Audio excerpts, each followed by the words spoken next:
भारतीय राष्ट्रीय कांग्रेस देश की वस्तुस्थिति को देखते हुए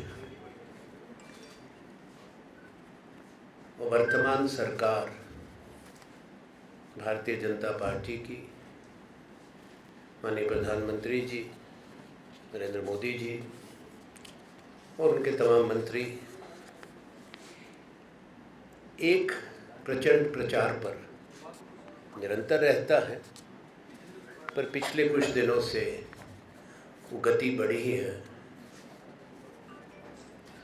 सरकार के 9 साल पूरा होने की वर्षगांठ मननी चाहिए। ये वास्तविकता है कि 9 साल पहले सत्ता बदली थी, सरकार बदली थी, 2 चुनाव हुए, निर्णय जनता को मालूम है। एक प्रमुख विपक्षी दल के रूप में हम इसे अपना कर्तव्य समझते हैं कि जनता को सही तस्वीर भी दिखाए। एक सरकारी आईने से जो दिखाई जाती है, उनके प्रचार तंत्र के माध्यम से वास्तविकता उसके से भिन्न है, विपरीत है। 9 साल के बाद दावे करने का उपलब्धियों की केवल महत्व नहीं है। जो नहीं हुआ और जो हुआ, कुछ जो नहीं होना चाहिए था, उसका जवाब देने का समय है। प्रजातंत्र का क्या मतलब है? जो सत्ता में होता है, जनता का विश्वास, कुछ नीति वायदे वचन दे के आते हैं, उसका जवाबदेही बनती है सदन के अंदर, राज्यों में विधानसभाओं के अंदर और फिर जनता की अदालत के अंदर। 9 साल पहले क्या कह कर आए थे? 2 करोड़ रोजगार, 18 करोड़ रोजगार हिंदुस्तान में होने चाहिए थे। क्या हुआ? कहाँ गए वो रोजगार? ये बुनियादी सवाल है। आज 140 करोड़ की आबादी, आपको सबको मालूम है, हमको भी मालूम है। वो हमारी शक्ति भी है, पर एक किसी भी शासन प्रशासन के लिए बहुत बड़ी चुनौती भी है। जिस देश में बाहुल्य युवा पीढ़ी का हो, उसमें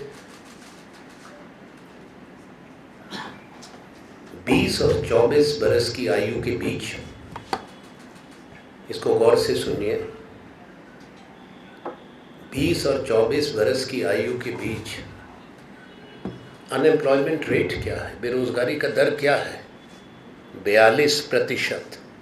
जिस देश के अंदर 42%, और ये आंकड़े CMI के आप उठाकर देख सकते हैं, आज़ादी के बाद भारत की सबसे ज़्यादा बेरोजगारी, जो दर 8% के ऊपर चली है लंबे समय से। पर वो 8% में असली बात को देखिए कि नौजवानों में बेरोजगारी कितनी है। इसका बारे में आज सरकार के मंत्री भी आएंगे, सुना यहाँ जयपुर में बोल रहे हैं। वो विभाग मेरे पास भी थे, जो माननीय पीयूष गोयल जी के पास है। ये सवाल करना चाहिए कि इसके बारे में क्या रूपरेखा है। 9 साल तो हो गए, कितने रोजगार दिए हैं ये बता दें, और कितने तोड़े हैं या टूटे हैं उसका भी ज़रा हिसाब देते हैं। गलत फैसलों, जो मैंने कहा कि जो होना चाहिए था कुछ वो, या करना था वो नहीं किया, वो जो नहीं करना चाहिए था वो किया। क्या जवाब देंगे? 7 बरस पहले 8 नवंबर की रात का जो फैसला था डीमोनेटाइजेशन का, इसमें 500 और 1000 के नोट ख़त्म किए थे, और अब जो वापस कर रहे हैं 2000 का लेके आए थे, तब हमने पूछा था ये किससे क्या कर रहे हैं? अगर आपको काले धन से लड़ना है तो छोटा नोट हटा के उससे 4 गुना बड़ा नोट लेके आओगे। उसका कोई जवाब नहीं था। 99% से ऊपर वो पैसा वापस आ गया। काला धन तो था नहीं, देश की जनता का पैसा था। ये भी आ जाएगा सारा। तो उसका फायदा और नुकसान किसको हुआ? जो कारण उन्होंने दिए थे माननीय प्रधानमंत्री जी ने, 3 कारण बताए थे, तीनों गलत साबित हुए। कि काउंटरफिट करेंसी ख़त्म हो जाएगी, नकली नोट ख़त्म हो जाएगा। हिंदुस्तान के बाज़ार में उस वक्त का 86% पैसा जो बाज़ार के अंदर था वो नकली पैसा था, चोर बाज़ारी का था, अपराधियों का था। बैंकों में थोड़े कि कोई अपराधी या आतंकवादी पैसा रखता। ये सोचने की बात है। मैं जान करके मैंने ये प्रश्न यहाँ से अपनी बात शुरू करी है। बेरोज़गारी से जुड़ी ये बात है। हमारा अनऑर्गेनाइज सेक्टर, जिसमें 90% भारत की लेबर फोर्स काम करती है, वो कहाँ है? असंगठित क्षेत्र, छोटे उद्योग, लघु उद्योग, कितनी चोट पहुंची है। कई हमेशा के लिए बंद हो गए। आप अपने अड़ोस पड़ोस में पता करिए, अपने शहर राज्य में पता करिए, देश की वही तस्वीर है जो राजस्थान में भी आपको देखने को मिलेगी। तो 9 साल में ये भी बताएं क्या किया। 2% भारत की जीडीपी टूट गई, 2%। लाखों करोड़ों रोजगार टूटे। 200 के लगभग 171 लोग या 73 जो बैंकों के बाहर कतारों में लगे हुए मर गए। ज़रा उसका भी हिसाब दे दें। जो मुद्रास्फीति की हालत है उसको बताएं। देश के अंदर एक असुरक्षा की भावना है।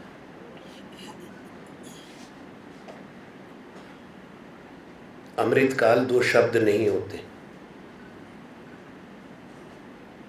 आज़ादी का अमृतकाल है। आज़ादी के 75 साल हो गए, हम सबको मालूम है। स्कूल में बच्चे को भी पता है 15 अगस्त 1947 को तिरंगा फहराया गया था, भारतवर्ष आज़ाद हुआ था। पर इसी काल में हर चीज़ का सरकार पे हम दोष नहीं देते, हम एक जिम्मेदार संगठन हैं।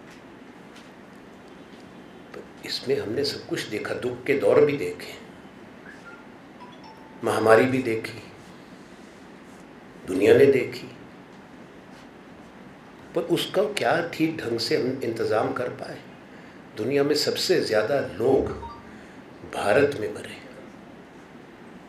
कहा ये देश के लिए फ़ख्र की बात है कि भारत में भी वैक्सीन बनी, वैक्सीन लगी लोगों को, कि सरकार ने लगाई, एहसान नहीं किया। पर क्या वैक्सीन बनाने की क्षमता 2014 के बाद हिंदुस्तान के अंदर आई या पहले आई? 60 के दशक में भारत वैक्सीन के क्षेत्र में बहुत आगे बढ़ चुका था। सीरम इंस्टीट्यूट जो भारत का है पुणे में, उसकी स्थापना कब हुई थी? 1963 में हुई होगी। तो पुरानी उपलब्धियों का भी कभी चर्चा करें विनम्रता के साथ। उसमें बड़प्पन भारत की सरकार का होगा। जहाँ तक सरकार की, देश की मजबूती की बात है, कुछ विषय चिंता के हैं। आज पूर्वोत्तर में, नॉर्थ ईस्ट में क्या हो रहा है? तोड़ के बनाई जैसे बनाई, पर यही है। अगर नागालैंड और मणिपुर के बीच में तनाव आया, मणिपुर के अपने अंदर आंतरिक तनाव और टकराव आ गया, हिंसा हो रही है, फौज को बुलाना पड़ता है, गोली चलती है, कर्फ्यू लगते हैं,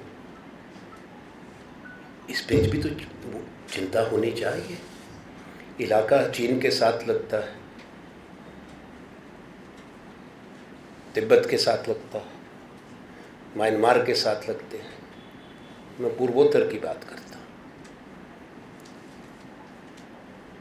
3 साल से ऊपर हो गए, चीन की सेना लद्दाख में, और ये जो हमारे साथ में इसको वेस्टर्न सेक्टर हिंदुस्तान कहता है और मिडल सेक्टर, वहाँ चीन की सेना खड़ी है, भारत की सेना सामने खड़ी है। चीन हमारी सीमा के अंदर आया है।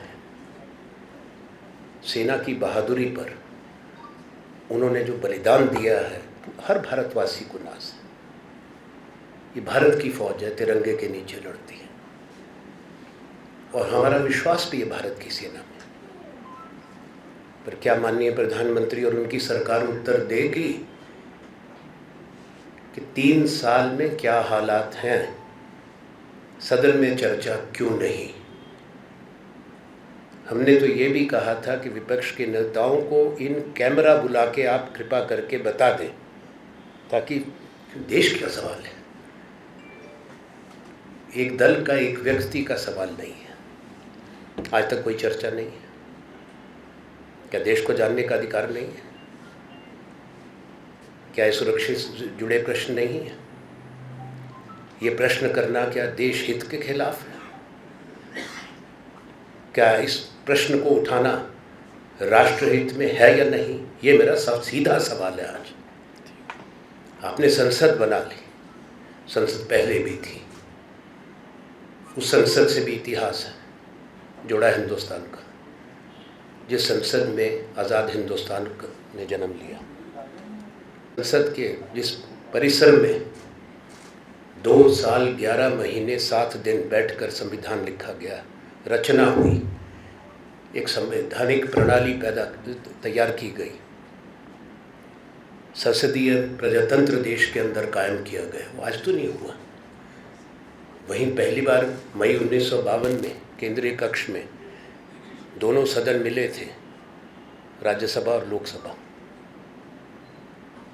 वहीं 1947 में जो देश के प्रथम प्रधानमंत्री, जो भारत की आज़ादी के संग्राम के अग्रिम पंक्ति के नायक थे, पंडित जवाहरलाल नेहरू, उनका ऐतिहासिक भाषण सबने पढ़ा होगा। 15 अगस्त 1947 मध्य रात्रि को। हम आज़ादी के बाद की पैदा हुई पीढ़ी के हैं।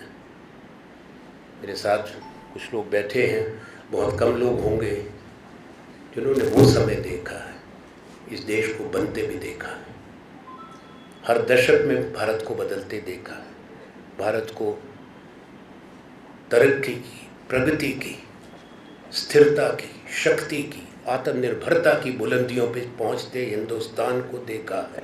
हमने अपने जीवन में देखा है, अपनी आंखों से देखा है।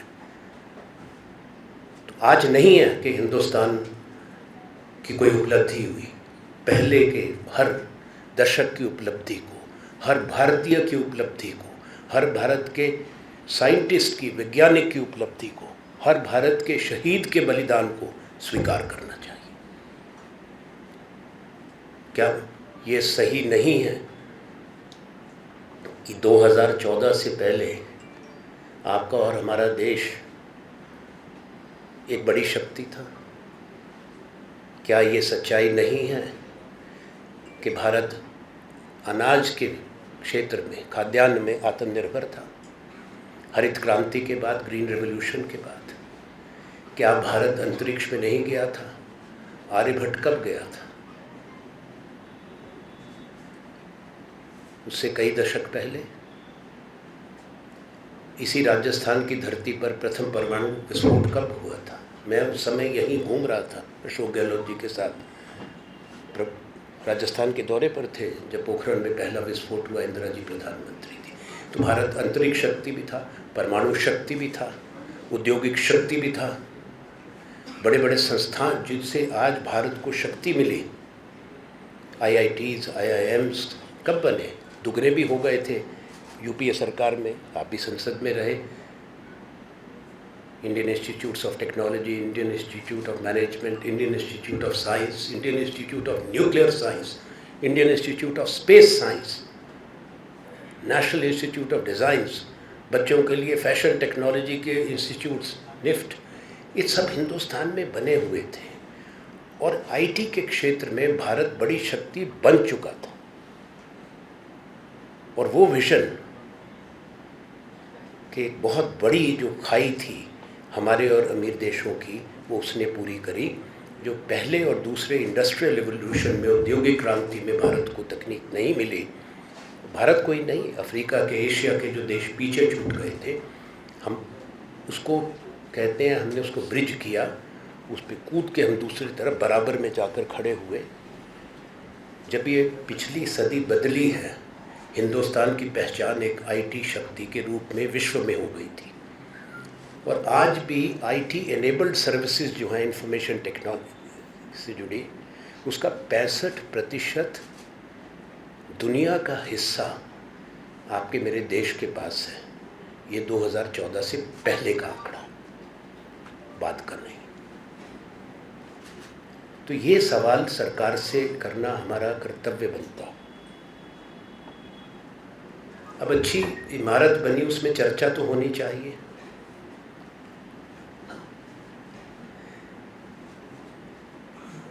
हम कब कैसे कहेंगे कि जीवंत है? अंग्रेजी का शब्द है वाइब्रेंट डेमोक्रेसी। जब वहाँ आपकी बात, देश की बात उठे, उस पर चर्चा हो, सरकार से ये सवाल किए जाए, सरकार अपना पक्ष रखे, अपने जवाब दे। तो आज सरकार को एक मेरी सलाह हमारी,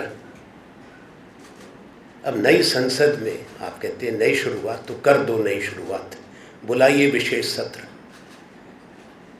जो विपक्ष की 3 मुख्य मांगे हैं जिन विषयों पे बात करने की, उन मोशंस को स्वीकार करिए, बहस शुरू करिए, ताकि पूरा देश सुने कि सदन गूंज रहा है, सदन में सम्मान से बात रखी जा रही है, सरकार भी गंभीरता से सुन रही है, सरकार अपना पक्ष रख रही है, ताकि जनता तय करे।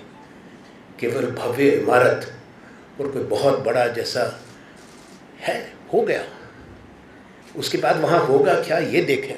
देश वो देखना चाहता। उम्मीद करते हैं कि माननीय प्रधानमंत्री जी और सरकार अपने वचन पर टिकेगी, और सही माने में जो पिछले कुछ सत्रों में हमने देखा है कि कोई भी विषय स्वीकार नहीं किया जाता, दोष विपक्ष पे आ जाता है। बेरोजगारी पर चर्चा होनी चाहिए, महंगाई पर चर्चा होनी चाहिए, किसान की समस्याओं विषमताओं पर समस्या होनी चाहिए, देश की सुरक्षा पर चर्चा होनी चाहिए। देश में बढ़ती हुई जो खाई है अमीर और गरीब की, इनइक्वालिटी जो बढ़ गई है, बहुत ज़्यादा भयानक रूप धारण कर गई, इस पे चर्चा होनी चाहिए। अब हम इस पे सवाल उठा रहे हैं, उस पर भी आपत्ति। अगर हम नहीं उठाएंगे तो कौन उठाएगा? फिर प्रजातंत्र कहाँ है? हम तो केवल अपना फ़र्ज़ निभा रहे हैं। तो मैंने जो कुछ 5-6 मुख्य बातें उठाई हैं, उस पर सरकार माने, बहस हो जाए संसद में, उम्मीद करते हैं जल्दी होगी। 2018 में जब प्रधानमंत्री जी जयपुर और अजमेर 2 स्थानों पर दौरे पर आए, विधानसभा चुनाव से पहले की बात, प्रधानमंत्री जी ने स्पष्ट शब्दों में कहा था कि ईआरसीपी एक संवेदनशील मुद्दा है, राजस्थान की जनता के हितों से जुड़ा हुआ मुद्दा है, राजस्थान के 13 जिलों से जुड़ा हुआ मुद्दा है। 2 लाख हेक्टेयर से अधिक भूमि इस ईआरसीपी के माध्यम से सिंचित होगी और प्रदेश की 40% आबादी को पेयजल उपलब्ध होगा। इतना सारा बयान प्रधानमंत्री जी ने अजमेर में भी दिया और जयपुर में भी दिया, और ये वादा किया कि केंद्र सरकार इस ईआरसीपी के मुद्दे पर संवेदनशीलता से सकारात्मक निर्णय लेगी। ये ईआरसीपी की डीपीआर 2017 में जब वसुंधरा जी चीफ मिनिस्टर थी तब भेजी गई थी। 2018 में प्रधानमंत्री जी ये बोल रहे हैं, मतलब 1 साल तक ईआरसीपी की डीपीआर में कोई कमी नजर नहीं आई प्रधानमंत्री जी को या केंद्र के जल शक्ति मंत्रालय को। जब यहाँ राजस्थान में बीजेपी की सरकार हट गई, कांग्रेस की सरकार बन गई, तो ऐसा लगता है कि प्रधानमंत्री जी को गुमराह किया गया, उस ईआरसीपी के मुद्दे को भूल गए।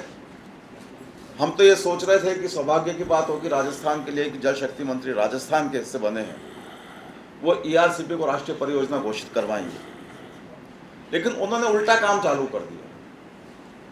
वो इस ईआरसीपी के मुद्दे को ऐसा मानने लगे कि जैसे ये उनको इसको रोकना है। एक जोनल वर्कशॉप के दौरान जब मैं ईआरसीपी की बात कर रहा था तो उस वर्कशॉप में गजेंद्र सिंह शेखावत जी मौजूद थे, आप सबको जानकारी है। मेरे ईआरसीपी की का जिक्र करते एकदम तमक के बोले महेश जी, अगर ईआरसीपी को लेकर प्रधानमंत्री जी ने अजमेर में या जयपुर में एक शब्द भी कहा होगा तो या तो मैं राजनीति से संन्यास ले लूंगा, नहीं तो आप और आपके मुख्यमंत्री जी राजनीति से संन्यास ले लें। इतनी बड़ी घोषणा करने के बावजूद हम तो मानते हैं कि राजस्थान की परंपरा है कि प्राण जाए पर वचन न जाए। वो इतनी बड़ी बात कहने के बाद उसको भूल गए, क्योंकि थोड़ी देर में ही 15-20 मिनट में ही आप ही लोगों ने ईआरसीपी को लेकर प्रधानमंत्री जी ने जयपुर में अजमेर में जो कहा उसकी वीडियो क्लिपिंग जारी कर दी है। वो मुझे जरूरत नहीं पड़ी करने की, वो आप लोगों ने ही कर दी।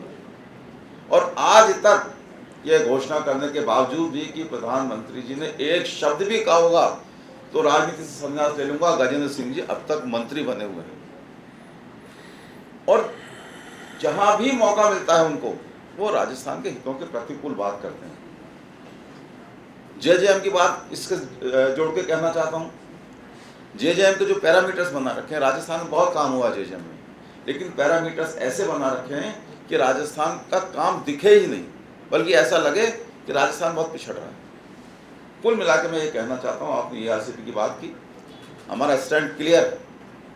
मुख्यमंत्री जी ने सदन में भी कहा, विधानसभा में मुख्यमंत्री जी ने कहा कि ईआरसीपी को अगर केंद्र पूरा राष्ट्रीय परियोजना नहीं बनाती है तो भी हम ईआरसीपी को बनाएंगे, और बजट में 9,600 करोड़ रुपए से अधिक की घोषणा करके उसका काम भी उन्होंने चालू कराया। लेकिन हमारी मांग आज भी अपनी जगह कायम है। प्रधानमंत्री जी उसी जगह पे 31 तारीख को आ रहे हैं जहां अजमेर में उन्होंने ईआरसीपी की बात कही थी। मेरी मांग है उनसे, या तो ये घोषणा करें कि हम ईआरसीपी नहीं बनाएंगे, या ये घोषणा करें कि हम ईआरसीपी को राष्ट्रीय परियोजना का दर्जा देंगे। एक मौका है प्रधानमंत्री जी के लिए कि जो चूक प्रधानमंत्री जी से हो गई उस चूक को सुधारें और राजस्थान की जनता को उसका हक